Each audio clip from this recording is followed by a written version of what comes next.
Hi dear students, आपका स्वागत है। क्लास 10th मैथ्स में हम लोग चैप्टर नंबर 14 एक्सरसाइज 14.1 ठीक है, सांख्यिकी स्टैटिस्टिक्स के क्वेश्चन कर रहे हैं। मैं आपको मीन निकालना बता रहा था, माध्य कैसे निकालते हैं, और एक क्वेश्चन मैंने आपको बताया था वो प्रत्यक्ष विधि का था, डायरेक्ट मेथड से हमने मीन निकाला। ठीक है, और उस प्रश्न में वर्ग अंतराल भी दिए हुए थे, पर यहां पर आप देख रहे हैं एक ऐसा प्रश्न है जिसमें वर्ग अंतराल नहीं है। ठीक है, इसमें अवर्गीकृत डाटा है, वर्गीकृत नहीं है, अवर्गीकृत। वर्गीकृत मीन्स जिसमें इंटरवल बने हो, क्लास इंटरवल, जैसे ये हो सकता है कि 0 से 10, 10 से 20, 20 से 30, ऐसे इस टाइप का नहीं है। सीधे XI के मान दिए हुए हैं कि विद्यार्थियों की संख्या, FI के मान दे रखे हैं, और आपको इस डाटा का क्या निकाल देना है, मीन निकालना है। किसी स्कूल की कक्षा 10 के 30 विद्यार्थियों द्वारा गणित के एक पेपर में 100 में से प्राप्त किए गए अंक नीचे एक सारणी में दे गए हैं। इन विद्यार्थियों द्वारा प्राप्त अंकों का माध्य ज्ञात कीजिए। The marks obtained by 30 students of class 10 of a certain school in a mathematics paper consisting of 100 marks are presented in table below. Find the mean of the marks obtained by the students. ये मैंने example लिया हुआ है, class 10th की जो maths की book है उससे एक एग्जाम्पल लिया हुआ है। तो किसी भी स्टैंडर्ड का स्टूडेंट, ठीक है, कि कोई भी डाटा हो, यदि इस रूप में डाटा है, इस रूप में आंकड़ा है, ठीक है, तो वो मीन इसका निकाल सकता है। ऐसा कहना कि ये तो 10th की बुक का है, 11th इकोनॉमिक्स के स्टूडेंट होंगे, 12th इकोनॉमिक्स के स्टूडेंट होंगे, अर्थशास्त्र के बच्चे 11-12 के, वो कहेंगे कि ये तो कक्षा 10 का है। ऐसा नहीं है। आंकड़ा तो एक ही रूप का होता है, संख्याएं अलग अलग हो सकती हैं, विधि तो एक ही है। कक्षा 11 या 12 के अर्थशास्त्र से क्वेश्चन करो, वहाँ जो क्वेश्चन दिए हुए हैं उस बुक से माध्य निकालो, चाहे इस बुक का इस क्वेश्चन का माध्य निकालो, बात एक ही है। तो मैं स्टूडेंट से ये कहना चाह रहा हूँ कि 100 मार्क्स का पेपर है और 30 स्टूडेंट्स हैं, 30 विद्यार्थियों के अंक हैं। ये 100 में से एक 10 लाया, 20 लाया, 36 लाया, 40 लाया, 50, 56, 60, 70, 72, 80, 88, 92, 95, यह विद्यार्थियों की संख्या। ये XI के मान है, मार्क्स ऑब्टेन्ड, जो अंक प्राप्त हुए उसको कहेंगे XI। फ्रीक्वेंसी क्या हुआ, विद्यार्थियों की संख्या का मतलब हुआ 10 अंक लाने वाला केवल एक बच्चा है, 20 अंक लाने वाला एक बच्चा है, 36 अंक लाने वाले 3 बच्चे हैं, तो बारंबारता होगी। फ्रीक्वेंसी 40 अंक लाने वाले 4 बच्चे हैं, 50 अंक लाने वाले 3 बच्चे हैं, 56 अंक लाने वाले 2 बच्चे हैं, 60 अंक लाने वाले 4 बच्चे हैं, 70 अंक लाने वाले 4 बच्चे हैं, 72 अंक लाने वाला एक बच्चा है, 80 अंक लाने वाला एक स्टूडेंट है, 88 अंक लाने वाला 2 स्टूडेंट्स हैं, 92 अंक लाने वाले 3 स्टूडेंट्स हैं, और 95 अंक लाने वाले केवल एक स्टूडेंट है। तो बारंबारता तो हुई, मतलब 36, 36, 36 3 बार आया होगा 3 स्टूडेंट का, तो बारंबारता है। तो ये XI है, जो मार्क्स ऑब्टेन्ड हैं, जो बच्चों ने अंक प्राप्त किए, ये XI है, और ये बारंबारता होगी विद्यार्थियों की संख्या, फ्रीक्वेंसी। ठीक है, कौन कौन अंक कितनी बार आया, कौन प्राप्तांक कितनी बार आए, तो बारंबारता बना रहा है। ठीक है, तो सबसे पहले बारंबारताओं को मैं योग कर लेता हूं। समीशन FI जोड़ लीजिए, 3 और 1 4, 2 6 1 7 और 8, 12 16 18 21 25 28 29 30, बारंबारताओं का योग आ गया 30। तो विद्यार्थियों की संख्या भी है 30। ठीक हो गया, तो यहां से आपको मिलान हो जाएगा कि ये हमने सही प्लस किया है। अब अगले कॉलम में क्या है, FI XI, FI और XI का मल्टीप्लाई, इसकी मल्टीप्लाई इसके साथ, इसकी मल्टीप्लाई इसके साथ, तो करते जाएंगे। 10 और 1 का मल्टीप्लाई करेंगे तो 10, 21 का करेंगे तो 20, 33, 36 का 3 से, 6 18 का 8, 8 से 1 3 3 और 1 10, 108, 40 का 4 से होगा तो 160, 50 का 3 से होगा तो 150, 150, 56 का 2 से होगा तो कितना हो जाएगा 112, 60 का 4 से गुणा होगा तो 240, 70 का 4 से गुणा होगा तो 280, 280, 72 का 1 से मल्टीप्लाई होगा तो 72, 72, 80 का 1 से मल्टीप्लाई होगा तो 80, 88 का 2 से मल्टीप्लाई होगा तो 176, ठीक है। 92 का 3 से मल्टीप्लाई होगा तो ये आ गया 6, 9 3 27, ठीक हो गया, 3 2 6 9 3 27, और 95 की गुणा 1 होगी तो 95, ठीक है। अब क्या लिखा हुआ है summation f i x I, summation मतलब जोड़, आपको जोड़ देने हैं ये एफ आई और एक्स आई को जो गुणा हुआ है उनको जोड़िए, प्लस करिए। अब आप देखो 6 5 11, 17 2 19, 21, 21 और 29, 2 9 2 11, 7 18, 25, 33, 40, 48, 52, 53, 58, 64, 66 और 67, 6 तो 8, 1 9, 2 11, 2 13, 14, 15, 16 और 17,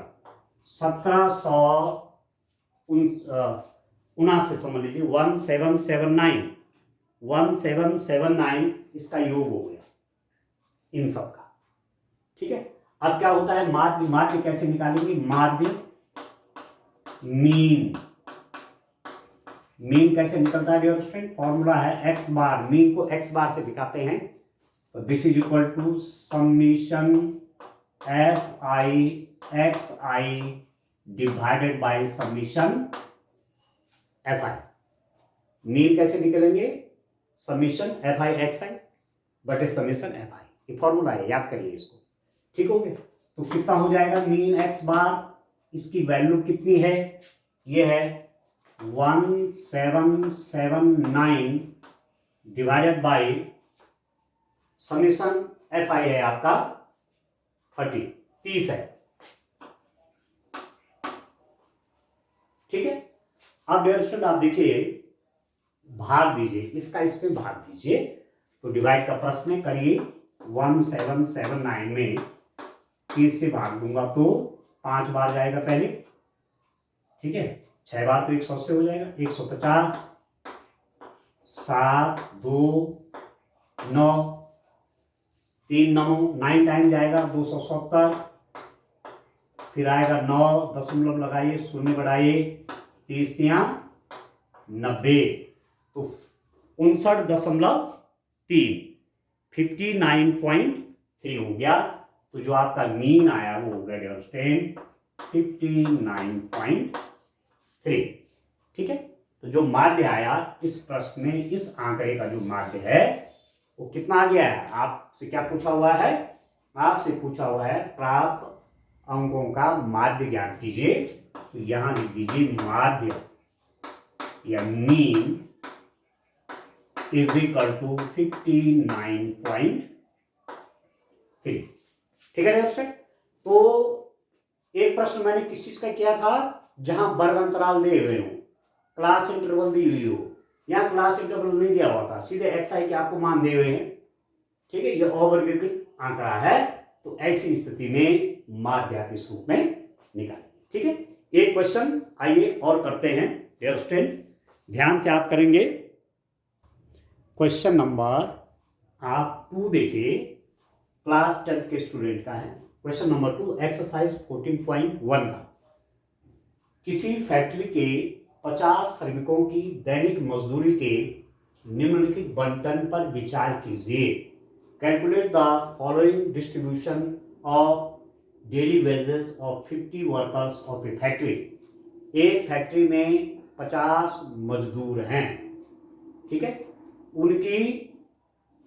उनकी मजदूरी की बात हो रही है, किसी फैक्ट्री के 50 श्रमिकों की दैनिक मजदूरी, डेली वेजेस 50 किसकी, वर्कर की, ठीक है, calculate the following distribution of A daily wages of 50 workers, workers की सैलरी कितने वर्कर हैं? 50 वर्कर है। तो आप ये समझ लीजिए कि ये पूरा जोड़ 50 आ जाना है। 14, 18, 20 का शून्य, 8 2, 2 1 3, 4 और 50, दिस इज 50। ठीक है, तो 50 क्या है? वर्कर हैं, 50 श्रमिक हैं। ठीक है, तो फ्रीक्वेंसी का सम कितना हो गया? 50। अब ध्यान कीजिए, इसका क्या मतलब है? दैनिक मजदूरी रुपयों में, डेली वेजेस इन रुपीज, 500 से 520, मतलब इतनी सैलरी, इतना मजदूरी मिलती है 12 लोगों को। 500 से लेकर के 520 के बीच में 12 लोग हैं। तो फ्रीक्वेंसी हुई कि नहीं हुई? बारंबारता हुई कि नहीं हुई? मतलब इसके अंदर, इस वर्ग अंतराल के अंदर 12 लोग आते हैं। ठीक है, 520 से 540 की जो सैलरी है, 520 से 540 जो मजदूरी मिलती है, कितने लोगों को मिलती है? 14 लोगों को। तो ये क्या है? ये फ्रीक्वेंसी है। यही तो है बारंबारता। 540 से 560 के बीच में जो मजदूरी मिलती है, वो कितने लोगों को मिलती है? 8 लोगों को मिलती है। तो ये बारंबारता है। 560 से 580 के बीच मजदूरी कितने लोगों को मिलती है? 6 लोगों को। और 580 से 600 के बीच में जो मजदूरी मिलती है, वो कितने लोगों को मिलती है? 10 लोगों को। यहां पर एक शब्द देख रहे होंगे आप, बंटन। बंटन मतलब वितरण, डिस्ट्रीब्यूशन।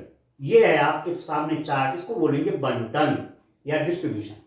ठीक है, तो आप देख रहे होंगे ये FI है, ये बारंबारता है। इसके अंदर इतने लोग हैं, इसके अंदर इतने लोग हैं, इसके अंदर इतने लोग हैं, तो बारंबारता हो गई। ठीक है, अब हम क्या निकालते हैं? हम निकालते हैं बच्चों XI। जब हमारे पास क्लास इंटरवल के रूप में आंकड़ा हो, वर्ग अंतराल के रूप में आंकड़ा होता है, तो हम XI निकालते हैं। XI कैसे निकालते हैं?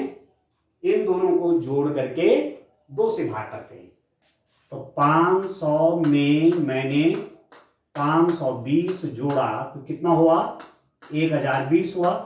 और उसको मैं 2 से भाग करूंगा, ये हो गया 510। ठीक हो गया, तो यहां पर आ जाएगा 510। ठीक हो गया। 520 में 540 जोड़ोगे तो हो गया 1060, और उसमें 2 से भाग करोगे, 2 पंजे 10, 530, ये हो जाएगा 530। ठीक है, अब इनमें समान समान गैप है, 60 से 80, 80 से 100, मतलब 20-20 का गैप है। तो इसमें 20-20 जोड़ते जाइए अब। ठीक है, 20 का गैप है ना, तो ये इससे 20 ज्यादा है, इसका अगला वाला होगा जो होगा, इसमें 20 जोड़िए, 550। इसको जोड़ा और 2 से भाग के तो इतना आएगा। फिर 20 जोड़ दीजिए 20, क्योंकि 20 का गैप है, तो ये हो जाएगा 570, 570। ठीक है, फिर इसमें 20 और जोड़िए तो ये हो गया 590, 590। ठीक है डियर स्टूडेंट, ये हो गया आपके पास 500 कितना, लास्ट में 590 आ गया। ठीक हो गया। अब आप देखिए डियर स्टूडेंट, एक तरीका तो यह है मीन निकालने का कि इन दोनों की गुणा करो, इसकी इससे, ये XI है FI है, इसकी गुणा इससे करो, FI XI का एक कॉलम बनाओ, लिखते रहो। परंतु इतना बड़ा बड़ा गुणा है ना, मल्टीप्लाई बहुत बड़े बड़े हो गए, तो ऐसी स्थिति में थोड़ा दिक्कत होगी। गुणा करने में लंबा काम हो जाएगा, तो उसको छोटा करते हैं, शॉर्ट करते हैं। ठीक है ना, उसको छोटा करते हैं कि गुणा हमारे पास छोटा हो जाए, कैलकुलेशन हमें आसानी से मिल जाए। तो मैं किस विधि को प्रयोग कर रहा हूं? कल्पित माध्य, कल्पित माध्य की विधि से निकालो मीन। कल्पित माध्य, एज्यूम्ड मीन,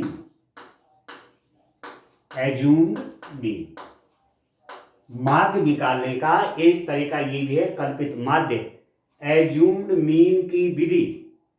पेपर में भी आ सकता है, प्रश्न आ गया कि कल्पित माध्य की विधि से माध्य निकाले, तो इसी विधि से करना पड़ेगा जिस विधि से मैं आपको बता रहा हूं। ठीक है, और सीधे आ गए कि माध्य निकालिए, तो जो विधि सबसे सरल लगे, जिसमें गुणा भाग जोड़ घटाना जितना कम हो, उस विधि से करिए। ठीक है, एक तो मैंने डायरेक्ट मेथड बताया, तो डायरेक्ट मेथड मतलब डायरेक्ट विधि क्या होगी, इन दोनों की गुणा करो, आगे लिखते जाओ, सबको जोड़ो और मीन बराबर summation F i x i बटे समेशन एफ आई से भाग दो। पर उस विधि को मैं यहां पर नहीं लगा रहा हूं, क्यों? उस विधि को तब लगाइए जब आंकड़ा छोटा हो, आसानी से गुणा हो जाए, जुड़ जाए। इसमें तो बड़े बड़े गुणा हो जाएंगे। ऐसी स्थिति में कल्पित माध्य का यूज करिए, एज्यूम्ड मीन। अब एज्यूम्ड मीन क्या हुआ, कल्पित माध्य क्या हुआ? कल्पित माध्य होता है डियर स्टूडेंट, इस एक्सआई में से अपने आप बीच के पद को कल्पित माध्य मानिए। जैसे 1 2 3 4 5 है ना, तो बीच वाला कौन पढ़ रहा है? 1 2 3, तो इसको लिख दीजिए ए, इसका नाम है कल्पित माध्य, एज्यूम्ड मीन। ठीक है, किसी एक को, मतलब किसी एक से मतलब लगभग बीच के पद को आप कल्पित माध्य मानिए। 1 2 3 4 5, 5 है ना, तो तीसरे नंबर पे 1 2 3, ये कल्पित माध्य हुआ। अब क्या निकालेंगे, इसको याद रखें, डी आई बराबर एक्स आई माइनस ए। ठीक है, अब ये जो डी आई निकलेगा, डी आई कैसे निकलेगा? ये तो एक्स आई के मान है ना, एक्स आई माइनस दिस, मतलब 510 माइनस 550, 510 माइनस 550, 510 में से 550 घटाइए, तो देखो इसका साइन है प्लस, इसका है माइनस। अब यहां पर आप देख रहे हो धन छोटा है, ऋण बड़ा है कि नहीं? ठीक है ना? ठीक है डियर स्टूडेंट, ऐसा भी कह सकते हैं कि धन मतलब इतने आपके पास रुपए हैं अपने, और इतना ऋण मतलब इतना कर्जा है, तो कर्जा ज्यादा है, धन आपके पास कम है। ठीक है, तो इतना तो दे दोगे, फिर भी 40 रुपये आप पर रह जाएगा, तो आप पर जब कर्जा बन रहा है तो हो गया -40, तो यहां पर लिख दीजिए -40। समझ लें वह, और दूसरे रूप में आप कह सकते हैं 510 प्लस का है और 550 ये माइनस का है, तो ये बड़ा है ना, तो साइन इसी का आएगा -40। ठीक है, अब इसको देखो, फिर इसमें से इसको माइनस करेंगे, 530 माइनस 550 क्या होगा? ये प्लस का है, ये माइनस का है, ये प्लस है, ये माइनस है। ठीक है डियर स्टूडेंट, तो प्लस वाला छोटा है, माइनस वाला बड़ा है, तो साइन इसी का आएगा, और अंतर करना है, घटाना है, ये हो जाएगा -20, 50 में से 30 गया -20, चिन्ह माइनस आएगा। दूसरे रूप में देखिए, समझाने के हिसाब से कह रहा हूं, इसका साइन प्लस है, प्लस मतलब इतने आपके पास है, इतने रुपए आपके पास है, और ऋण मतलब इतना कर्जा देना है, कर्जा ज्यादा देना है, पैसा आपके पास कम है, फिर भी कुछ कर्जा रह जाएगा। कितना रह जाएगा? ये कितना ज्यादा है? 20 ज्यादा है, कर्जा है -20। ठीक हो गया। तीसरे में क्या करेंगे, देखो इसमें से ये माइनस क्या, ये लिख दिया, इसमें से ये माइनस क्या, यहां पर लिख दिया। अब इसमें से स्वयं को माइनस करेंगे, 550 में 550 घटाएंगे, हो जाएगा 0। फिर इसमें इसको माइनस करेंगे, 570 माइनस 550, तो ये हो गया 20, 20 आ गया प्लस का, और इसमें से इसको माइनस करेंगे, 590 माइनस 550, तो ये हो जाएगा डियर स्टूडेंट 40। आ गया समझ में आपको? क्लियर है ना? मतलब xi माइनस ए, इसमें से इसको माइनस करिए, जो हमने कल्पित माध्य माना, इसमें से माइनस करके यहां लिखा, इसमें से माइनस करके यहां लिखा, इसमें से इसी को माइनस किया, यहां लिखा है, इसमें से इसको माइनस किया, यहां लिख दिया, इसमें से इसको माइनस किया, यहां। ठीक हो गया? यहां तक बहुत क्लियर होगा आपको। अब चलिए आगे, मैं इसमें देखिए क्या करेंगे। अब डियर स्टूडेंट आप देखिए, बस टेबल आपने ठीक बना दी तो आगे दिक्कत नहीं आएगी। अब करेंगे एफ आई डी आई, यहां लिख देना है, जो यहां लिखा होगा उसी के हिसाब से काम करना है।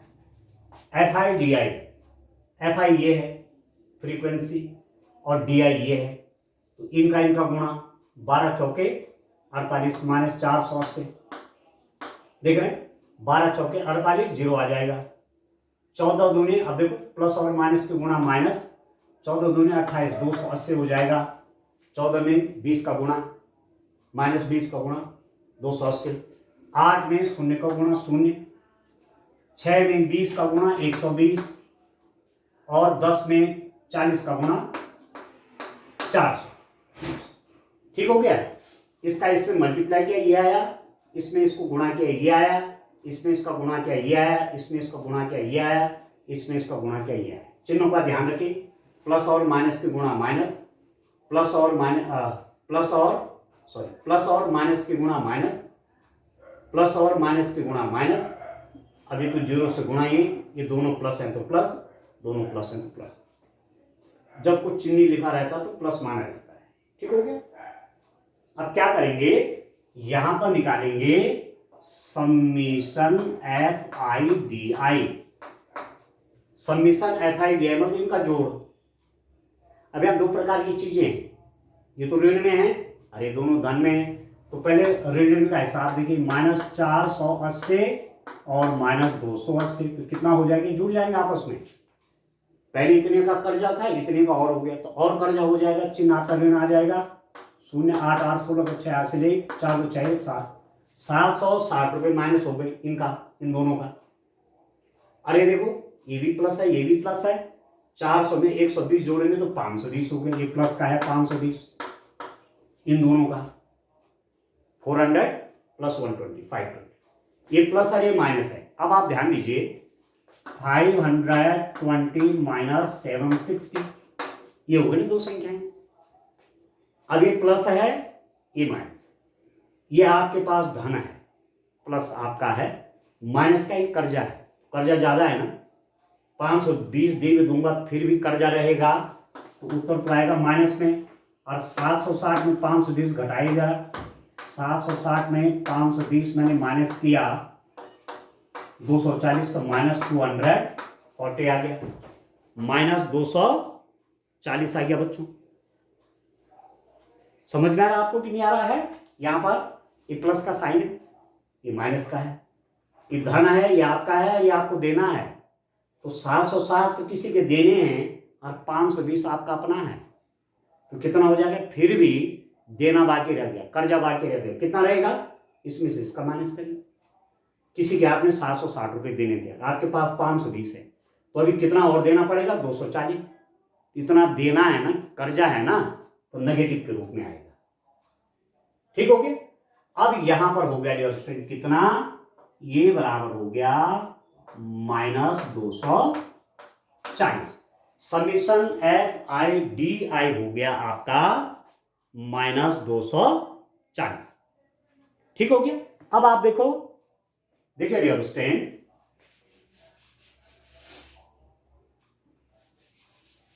अब आप माध्य निकालेंगे। माध्य का सूत्र देखिए, माध्य कैसे निकलेगा, मीन कैसे निकलेगा, उसका फॉर्मूला देखिए, x बार बराबर ए मतलब एक कल्पित माध्य है, plus summation f I D I बटे समीशन एफ आई। ये कल्पित माध्य की विधि से जब आप निकाल रहे हैं, कल्पित माध्य एज्यूम्ड मीन, इस विधि से मैं माध्य निकाल रहा हूं बच्चों।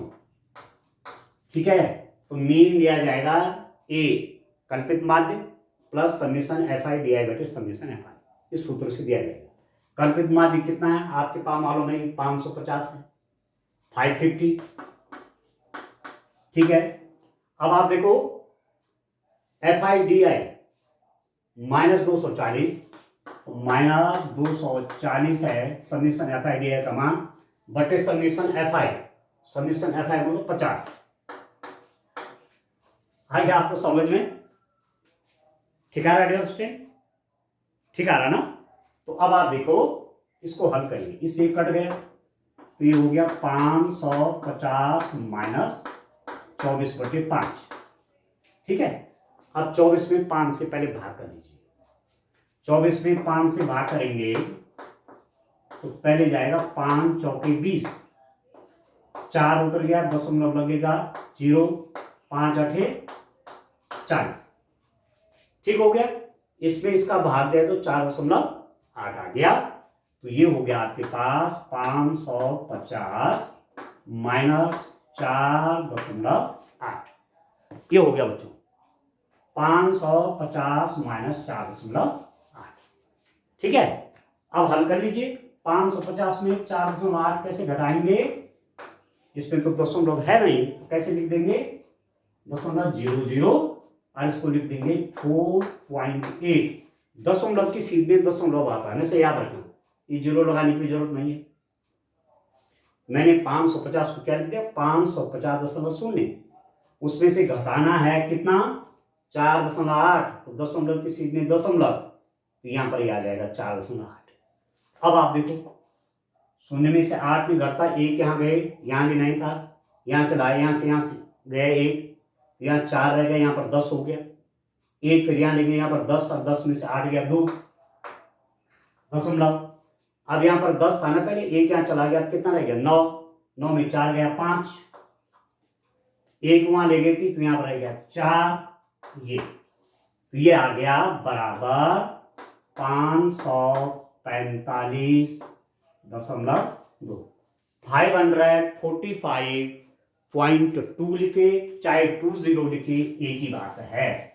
तो मीन कितना आ गया बच्चों, माध्य आ गया आपके पास, लास्ट में उत्तर लिख देना चाहिए माध्य, मीन इज इक्वल टू 545.2 लिख सकते हैं, 545.20। ठीक है, मजदूरी है इसलिए 2 अंकों में लिखना जरूरी है, 20 पैसा हो जाएगा ना तब। 50 श्रमिकों की दैनिक मजदूरी के निम्नलिखित बंटन पर विचार कीजिए। तो मीन क्या गया, इस फैक्ट्री में मजदूरों को जो वेतन मिलता है उसका माध्य ये है, मतलब एक आदमी को ये वेतन मिलता है, माध्य ये कहता है। ठीक है बच्चों, तो माध्य निकालने का आपके पास एक तो प्रत्यक्ष विधि बताई मैंने, डायरेक्ट मेथड, ठीक है, जिसमें FI/XI निकालते हैं। दूसरा मैंने कहा कल्पित माध्य की विधि से आप एज्यूम्ड मीन मानिए, ठीक है। और तीसरा विधि एक और करेंगे, पद विचलन विधि, स्टेप डिविएशन मेथड, ठीक है, उसको मैं आगे के क्वेश्चनों में लूंगा। तो तीनों मेथड का ठीक से प्रैक्टिस करिए तो आसानी से आप माध्य निकालना सीख जाएंगे। ठीक है, थैंक यू।